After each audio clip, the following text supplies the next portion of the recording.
The Acting Brunch.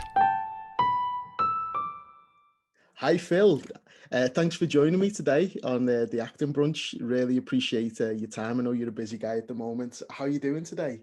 Good, man. Yeah, listen, thanks for having me on. It's a pleasure. It's great to see you. I haven't seen you for a while, so Yeah, absolutely. Yeah, good to see you, man. you too, man. You too. So I just want to just to set the table to start off with for people, to let people know who are watching and listening. You are an actor and a director as well. Your acting career has spanned over 20 years. You worked years back on some fantastic big productions such as Band of Brothers. You worked on Ned Kelly. You were working alongside Heath Ledger, Orlando Bloom. You've in recent years been worked on shows such as Chernobyl, On Time alongside Stephen Graham, Sean Bean, and also you've shifted into directing as well in recent years, starting off by directing some award-winning short films, and your own feature films as well, such as Boiling Point with Stephen Graham, Craig Fairbass in Villan, and more recently you've been working on upcoming BBC drama The Responder as well. Great to speak to you. I've got so many questions I want to ask you, but just to start off with, like, I'm really I'm fascinated with your early success in your acting career, and was obviously acting was what got you originally into the industry. How did you originally get it? Was acting a passion that you always had, and what was it like having that success that you did at a young age? I mean, like, acting was always, I think it wasn't necessarily acting. It was just, I was a big fan of movies. And I used to, like, back in the day when I was younger, it was, everything was on VHS, or, it wasn't like, I'm showing my age. I'm 41. I was 41 last week. So I, I used to love watching, and I remember watching the behind the scenes of I think it was ET or something like that, and I was like, wow, this is incredible how this is made, that kind of thing. And then I also remember when I was about 13, I went to Granada Studios, the tour, the Granada Studios tour, and you get to see backstage and how everything works and stuff like that. And I was really like, it was just the most exciting thing for me. I was so into it all. And then sort of when I was like 15, I used to go to these cabaret shows in Liverpool. Like, a friend of mine, her family used to do these cabaret shows around the local pubs and clubs in Liverpool, and that. And I used to go with them every weekend, and they were putting on this performance in St George's Hall in Liverpool of Trial by Jury. And he sort of just said to me, look, we need some people, as not extras, but people like smaller roles and stuff. Do you want to do it? And I was like, yeah, why not? Yeah.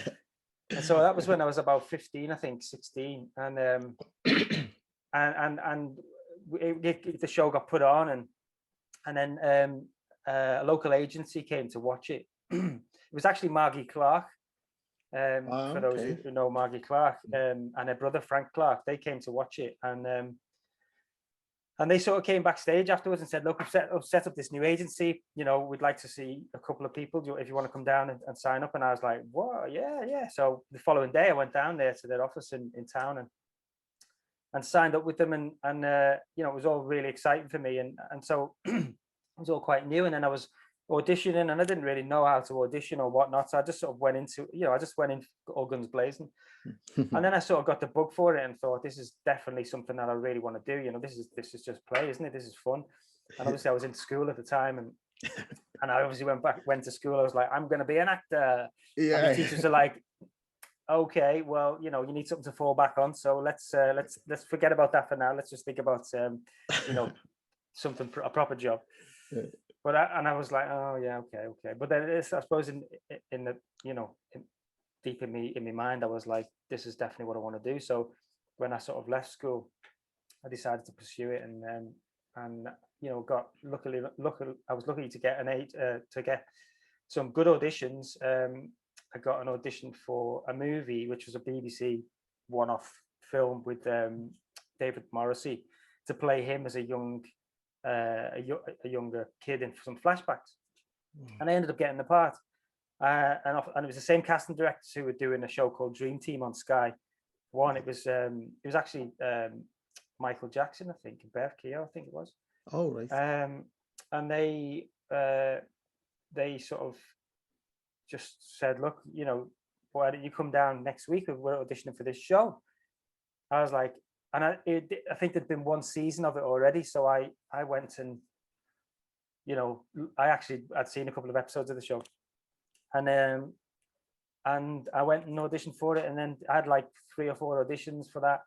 Ended up getting the part, and then that sort of moved me down south, because you know, it was in Watford, which I thought was London at the time. I was like, I'm moving to London, and I actually ended up in Watford. Close enough. Close enough, yeah.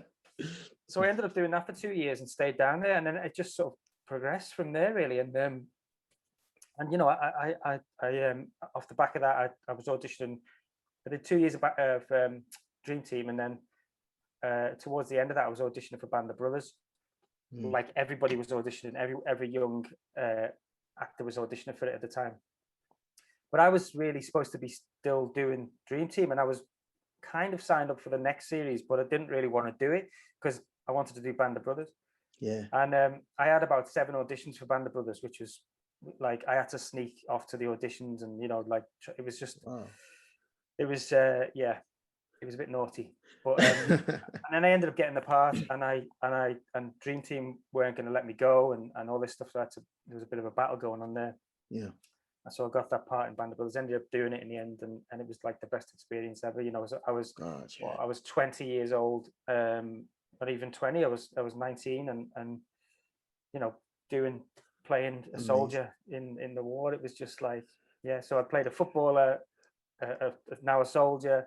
Yeah, incredible. And so yeah, it was. You know, I'm really lucky and grateful for the career I had. But you know, I'm going to be totally candid on this, and just and tell people, like, you know, also the struggles that I've gone through in terms of like addiction and you know, and that kind of stuff. I've been sober for 6 years now. Amazing. And I'm one of the lucky ones, really, I think. But you know, it was a, you know, having success at a young age, and almost like, you know, not really feeling like I had to work for it, because I was getting job after job after job, and it was like I became a bit complacent. I'm not going to lie. Yeah. And you know, you start to feel yourself a little bit, and you're like, okay, I don't need to prepare for this audition. You know, so I'd go out the night before and I'd get smashed and all this and partying, and then I'd turn up, and then slowly the role started to fizzle out, and I wasn't getting the part, and then I started to get a bit bitter and a bit angry. Why aren't I going? You know, I'm better than him. I should be in this role, and that kind of stuff. And you know, and that sort of negative energy and attitude just sort of made my career go downhill, and I started to fall into this dark hole. You know, in my late 20s, early 30s, and the roles weren't coming in, and I was blaming everyone else and everything else, and it wasn't that at all. It was me. You know, I had to focus on me and sort of get myself out of this hole, and luckily I did. You know, it was you know, not a great experience, but you know, I've come through it, and like I say, I'm one of the lucky ones that I've come through it. Yeah. But again, you know, no regrets really, because you know, you shouldn't have regrets in life. And I think, you know, it's I've had an amazing career as an actor, ups and downs, but you know, I'm one of the lucky ones, I think. Yeah, and you mean you've done again though. You've come through it fantastic. You know, you said, you know, being sober 6 years, it's amazing, as well. So with obviously when you're turning yourself back around, you come into the industry sort of from the directing side of things. What was your passion? Because you mentioned about your love of films and what was going on sort of the behind the scenes and stuff. So obviously that's got to have had some big influence on you regarding being the director. How did you start to fall into that? And what did you sort of set out a plan of, like, I'm gonna, you know, want to do? What was your sort of your plan to get into directing?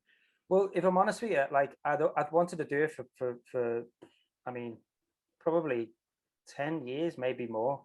Like I'd always thought, oh, I'd love to get into that, but I never had the confidence, because you always put directors on this pedestal, don't you? You think, oh, they're the director, I'm just an actor, I'm never going to be able to do that. Like Yeah. that's, and it's sort of something that I wanted to do, so I dabbled in it a little bit. I've got a camera and stuff like that, and I used to make my own little bits and bobs, but I was always so interested in that side of it. And I think subconsciously, when I was ever working on any sets that I was on as an actor, I'd always be really interested in what was going on, and like everybody's job on set, and like if I was coming into something and I had one scene in on that day, so I was in and out sort of thing, I'd always ask, can I stay and hang out? Obviously pre-COVID. Yeah. So and I used to sit with the around the monitors if I could, and sort of shadow the director. And it was all subconscious, really. I think I was just so interested in it. And that's going back to when I was younger, the Granada Studios tour, and that, and seeing how it all worked. And so something happened in my life. I'd been sober a year, and my mum was ill, and she sort of passed away quite suddenly, and a lot of my friends and family, sort of at that time when it happened, I was in Spain with my wife, and staying at my cousin's house in Gibraltar, and I've got the news that my mum had passed away quite suddenly, had an accident, and everyone thought I was going to go off the rails, basically. Everyone was like worried about me, and something actually inside me triggered that I wanted to. It was almost like a fuck it attitude, like fuck it, I'm gonna fucking do this now. I'm gonna go for it. I'm gonna make her proud. And I wanted to. It was the opposite of what everyone was sort of expecting from me, and so I just said, I'm going to give it a go. So I got in touch with a producer friend of mine who I'd worked with on Band of Brothers. He was an actor on Band of Brothers, and we'd stayed in touch. We have stayed in touch with all the guys from that, and we were really good friends. And I just said, asked for some advice, and I said, look, I want to get into directing. I want to direct something. Do you know any decent film schools that I could potentially go to? And he sort of said, mate, you've been in film school for 20 years, 25 years. I was like, what do you mean? He said, well, you know how it all works, don't you? You've been on sets most of your adult life. I'm like, actually, yeah, you're right, yeah. He said, just go for it, give it a go. He said, you know how to work with actors and stuff? I was like, yeah, I suppose I do, yeah. And so a mate of mine, Robbie O'Neill, had written this beautiful short film. It was only 10 pages long, about a young boxer suffering with mental health, and it really spoke to me, this script, and I thought it was absolutely beautiful. And so I said to him, look, I'd love to direct this. And he was just like, oh really? Well, he was a bit cautious about it. He sort of said like, okay. Well, he said, well, we've actually got a director attached to it already, and I was like, oh, okay, fine, I get it, and so about 6 months went by or whatever, and I was chatting to him, and I said, how are you getting on with the film, by the way? He's like, oh mate, it's been a nightmare. They wanted me to change the script loads and this and that and that and that, and I was like, well, my offer still stands if you if you want to do it. I want to make the film that I've read, And he was like, he sort of, maybe a week or so went by, and he just called me back, and I think and he was just like, let's do it. Yes. Let's just do it. And I was like, yeah, man, we can get it made really quick. I've got all these contacts and stuff like that. And I didn't have a clue how we were going to do it, if I'm honest, but I just wanted to do it. And it was almost like, I always say to people now, like, you've got to jump off the cliff sometimes just to see whether you can fly or not, you know what I mean? And and that's what I did there. I was like, I just went, instead of being like, oh, I don't know, but obviously I was shitting myself. Yeah. This is a big thing. And, you know, people relying on me and all that kind of stuff. But I just did it. And, you know, and again, it was like that attitude of, you know, my mum passing away, and now my mum's always there. I'm not necessarily you know, I'm a big believer in energy and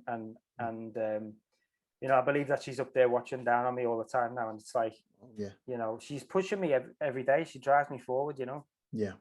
Oh, and so, so that was the sort of, the leap I made. And since then it was, you know, after being on that set, I mean, you came on the set, you were there actually. And it was just like, okay, this feels good. Actually, this feels like, and so, you know, I feel like being an actor for all those years has sort of been the training, and I felt comfortable, you know what I mean? I didn't feel out of place. And then so you know, we put that into a few festivals, and it did quite well. And I'd always had the idea to do this while I was, you know, in the latter years of my acting career, when I wasn't doing so well. I started working in kitchens as a chef. And so, you know, during that time, I mean, I worked my way, I was in kitchens for about 12 years. And I worked my way up from like, from the bottom really to, I became a head chef in a couple of places.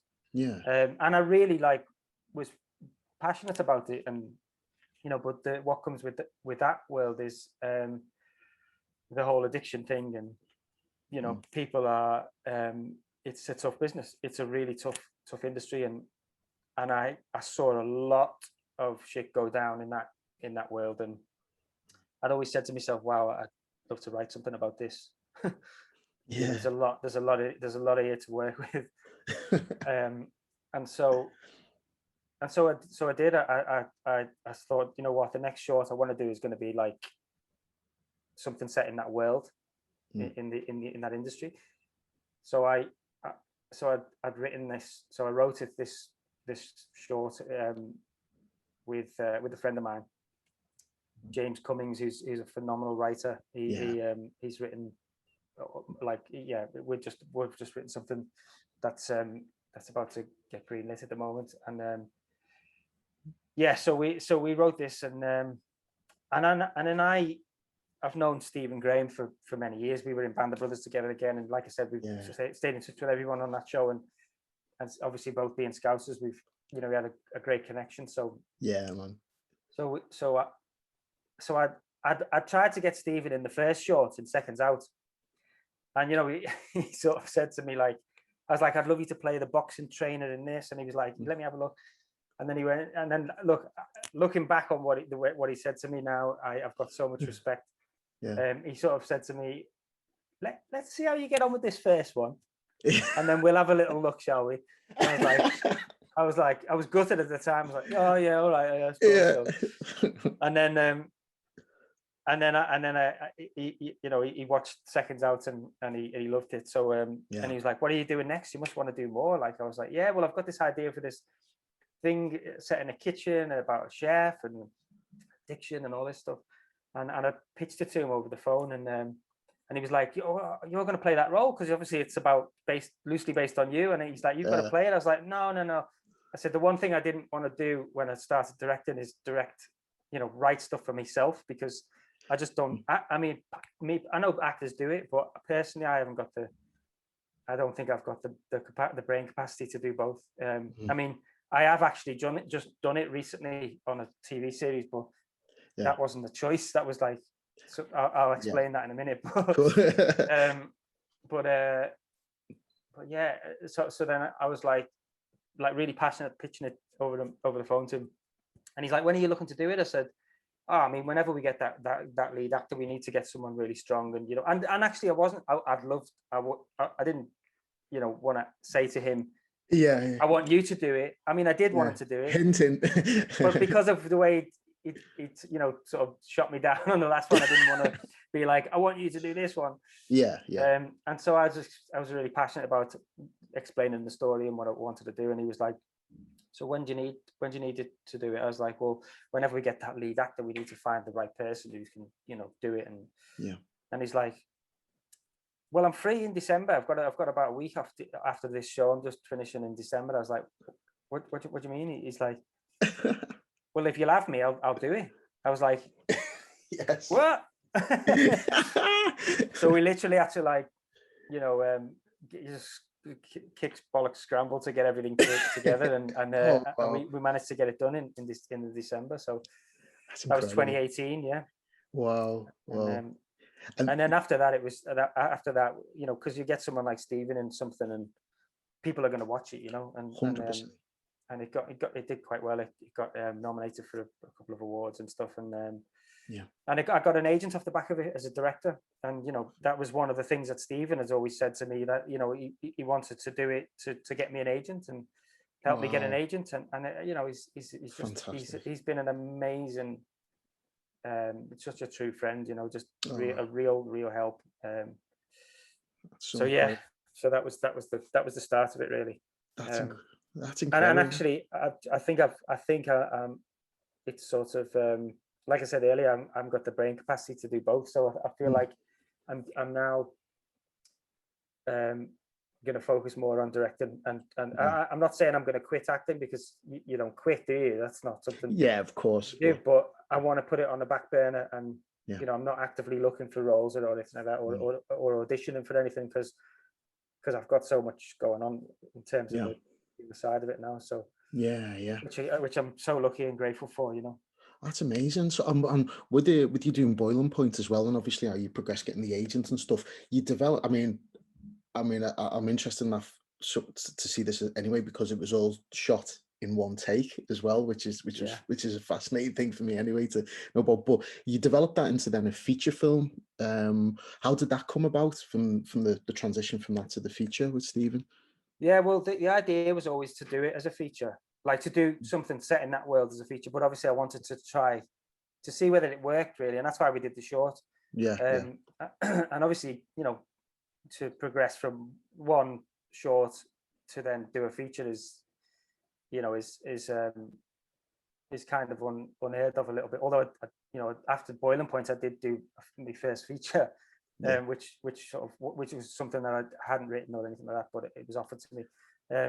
But I'd always wanted to do something in that world, and so with the success of the short, me and James Cummings again, we sort of put our heads together and said, right, we need to make this into a feature somehow. Let's think about how we could do it, and we had various different ideas and about it, but the reason why we did it in one take, the short, is because I wanted to do that because of that experience in that world, and I know how fast paced it is and how erratic it is, and everybody's bantering all the time and overlapping each other and talking over each other and shouting and stuff like that. I wanted to make that, I wanted that to come across on screen. So we talked about doing the short in like really rapid cuts and all handheld and make it look quite erratic and fast. I talked about it with my DP, Matt Lewis, and then we just sort of said one day, well, why can't we just do the whole thing in one take, like almost like a slice of life, and play it out in real time, in 20 minutes. Like what happens in 20 minutes is there's a lot can happen in 20 minutes in a kitchen. So that was like a no-brainer. And then once we realized that we could do it and how we would do it, then that was just it, all systems go then with the short. So with the feature, after I shot Boiling Point, the short, the producer Bart, the guy who I'd originally asked advice for, he sort of said to me, I've got this feature that I've acquired, and we'd love for you to have a look at it and potentially direct it. We've got the budget is already there, and we were just looking for the right director. And he said, I'd love you to have a look at it, and we could quite easily get it shot in the next 4 months. And that was like, I mean, obviously I'd said yes before I'd even read the script. Because it was like sort of getting offers like that is just it's insane and unheard of. So So I read it, and I loved it straight away, and I had lots of ideas on how I would want to do it, and Bart was really accommodating to that, really, which is amazing. And Craig Fairbrass was already attached to this project, so I'd seen a lot of Craig's movies and the type of movies that he's done, and I sort of felt like I didn't want to make another one of those movies. I wanted to explore the vulnerabilities of that hard man character that he plays all the time.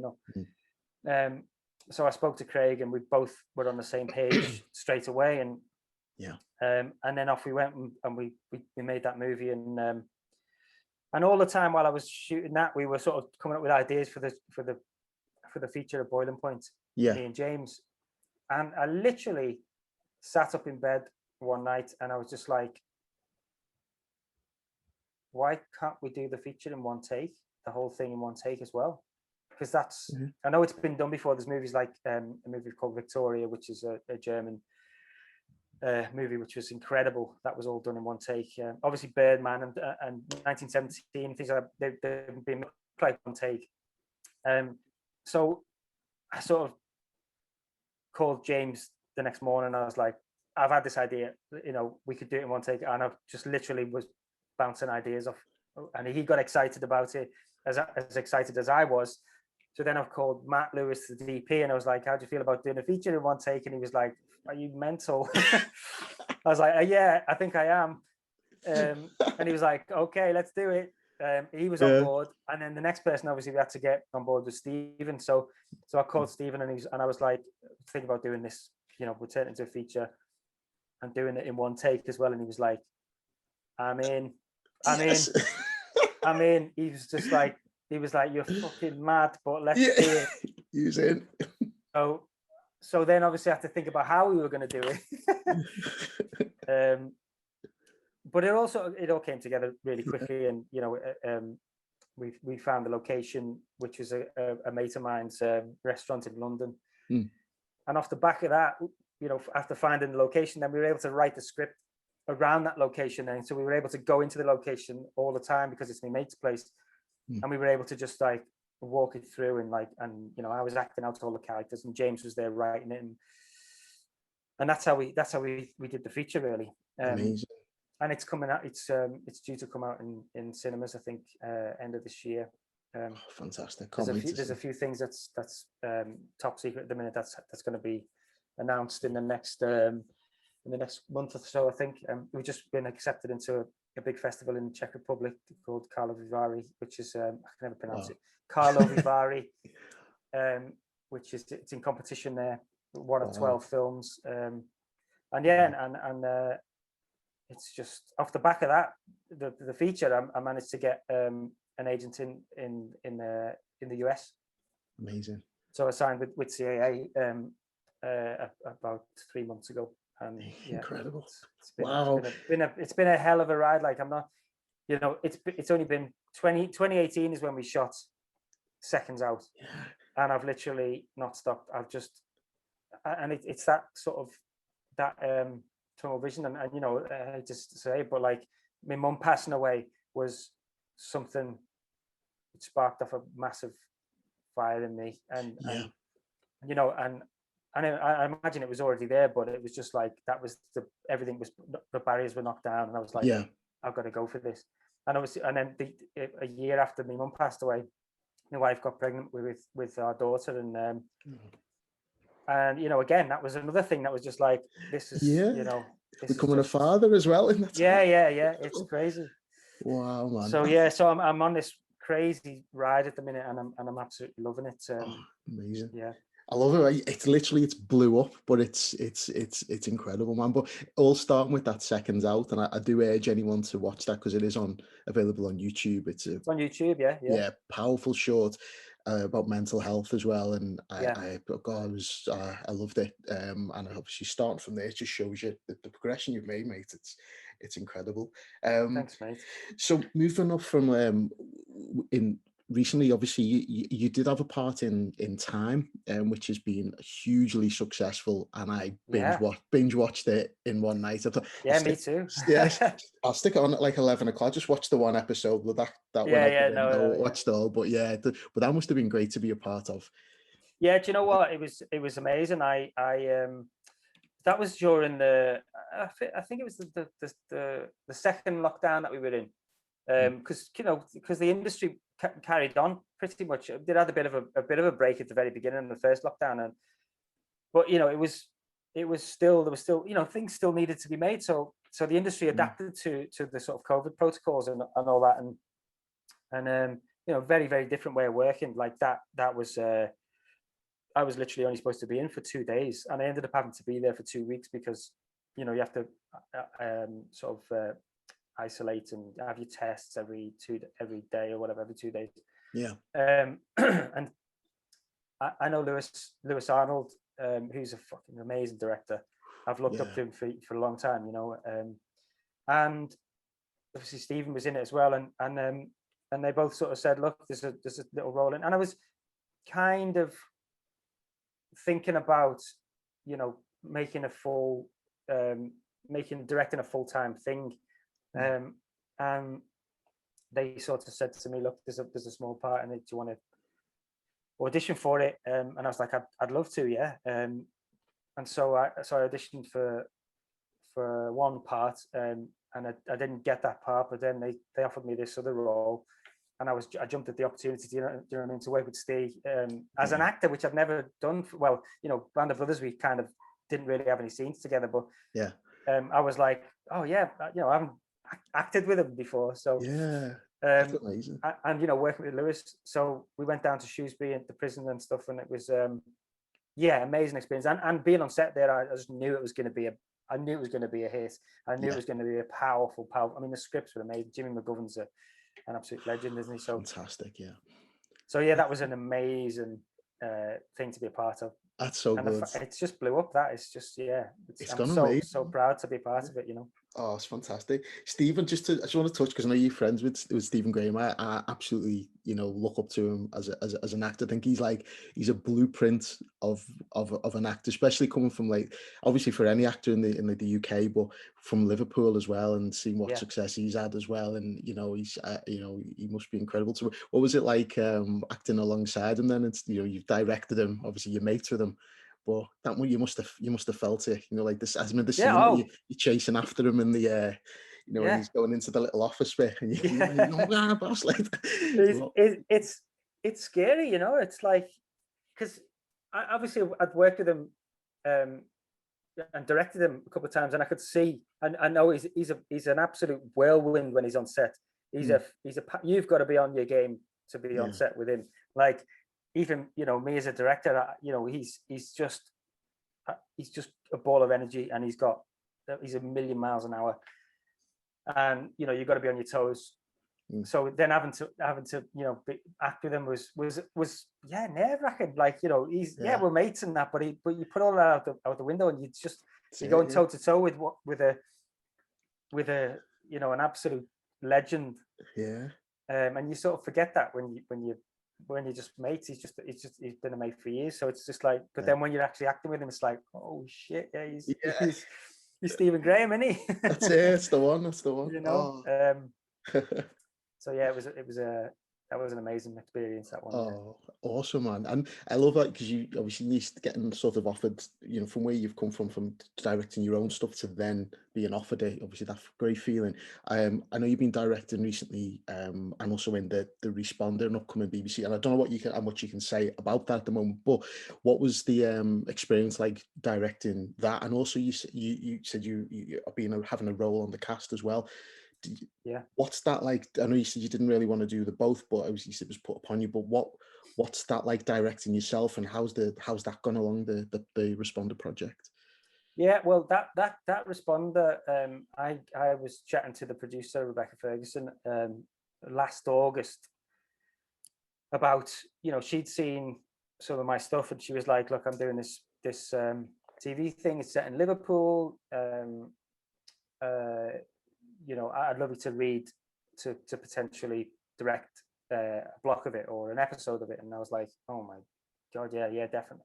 So I read the scripts, and the scripts were written by Tony Schumacher, who's a first-time TV writer. He's written a couple of novels, and he's a local Scouser. He's from Huyton, where I'm from, and the scripts were just unbelievable. Like I knew the world, you know what I mean? I knew the people, every character in there, and I knew them all. And I said to Rebecca, I was like, this is just blew my head off, because I never expected to be to read something like this and then to be potentially, considered to direct it. I hadn't even thought about being in it. Like it wasn't even because it was that conversation wasn't even there. I was talking about, about directing it with Rebecca, and it was like, okay, so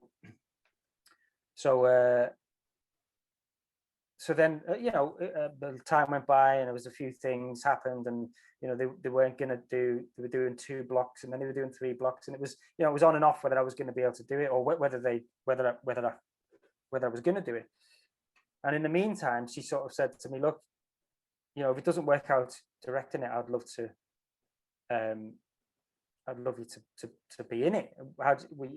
You still acting? I was like, well, yeah, I guess yeah. I mean, so I auditioned. I said, look, I'd want to audition for it. So I auditioned for a couple of roles, and then they came back and offered me 1 role in it. And that was it. I was in it. I was like, oh, I'm part of this show now, and I was just so excited to be a part of it, because, like I said, the scripts were incredible, and and so then time went by, and then it came about that they decided that they were going to do 3 blocks, so two episodes, and then 1 episode, and they said to me, we'd love you to direct the last episode. I was like, okay, yeah. and at this point, we hadn't really seen the script, so I didn't know whether I was going to be in it. And she said, how do you feel about directing yourself? And I was like, oh shit, I hadn't even thought about that.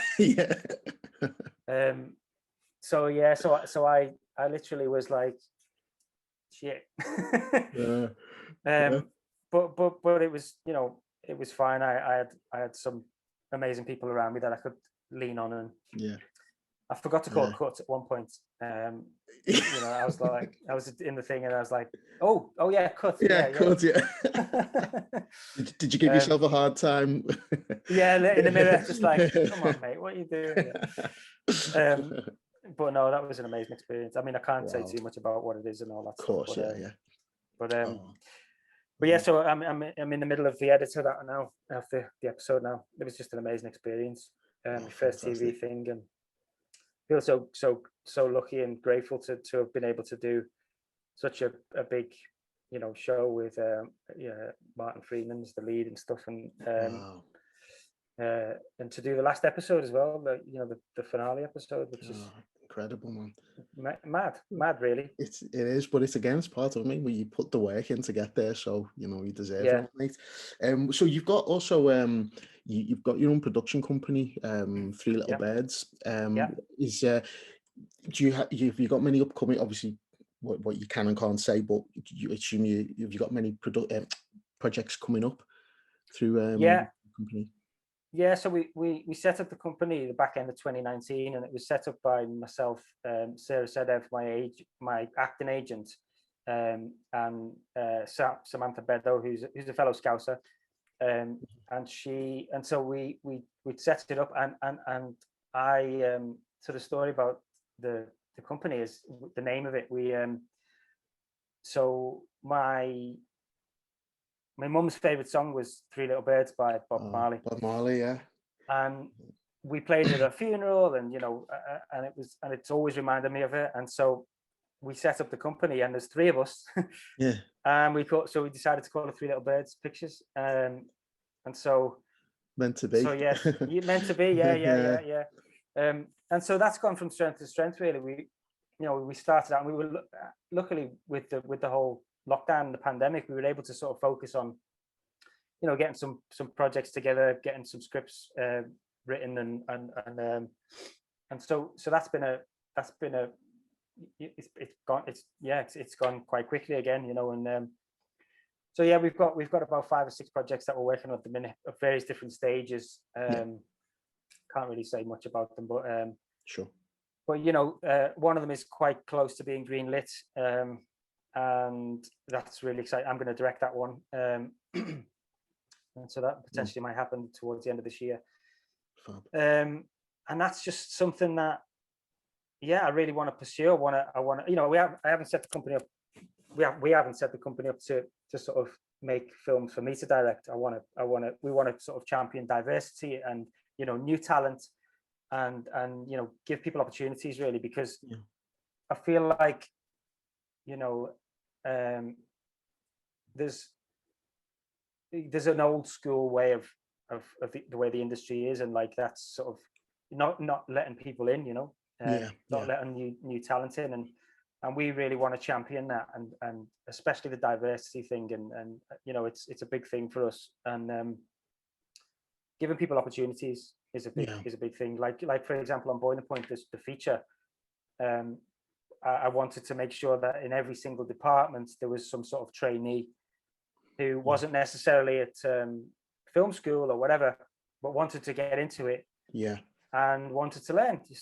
So just shadowing the makeup team or the camera team or whatever it may be.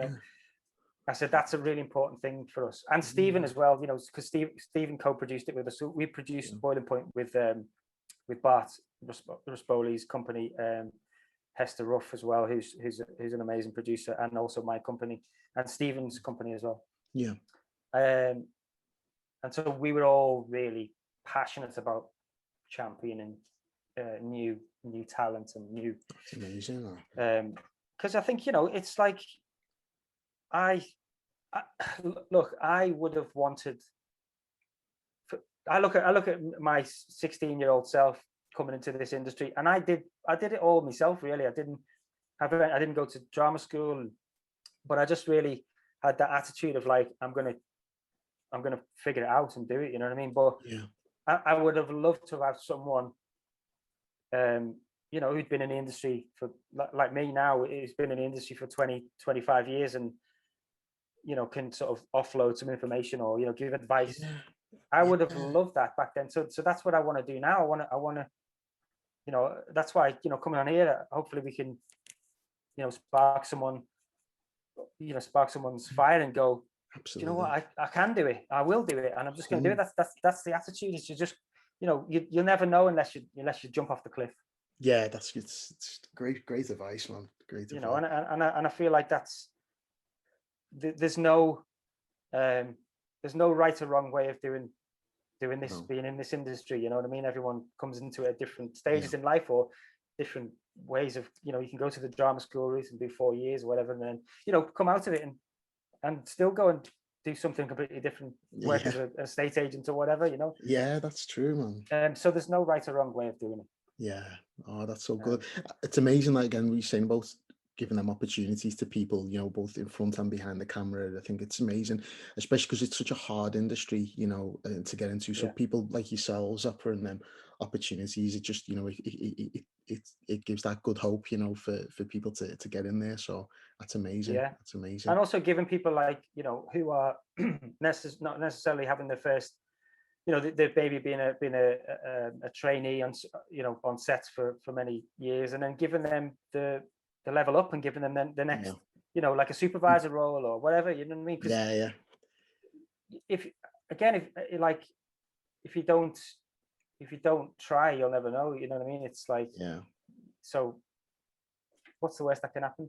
Exactly. They can crumble, but you've got to, you've, like me as a director and a producer is now on set, I would always have to remember I'm at the top, and I have to make sure that, it all starts with me, the attitude and the energy. So if you're you're riling people up and giving people that energy as well, it's gonna, it's infectious, isn't it? It filters its way through to everyone. Exactly. And that's the only way I want to work. I don't want to work with and I don't want to work with bad people, with rotten rotten eggs either as well. You know, there's a lot of people in this industry who are just, you know, they're just not good people. And, you know, whether it be actors, directors, producers, whatever, I don't want to work with people like that.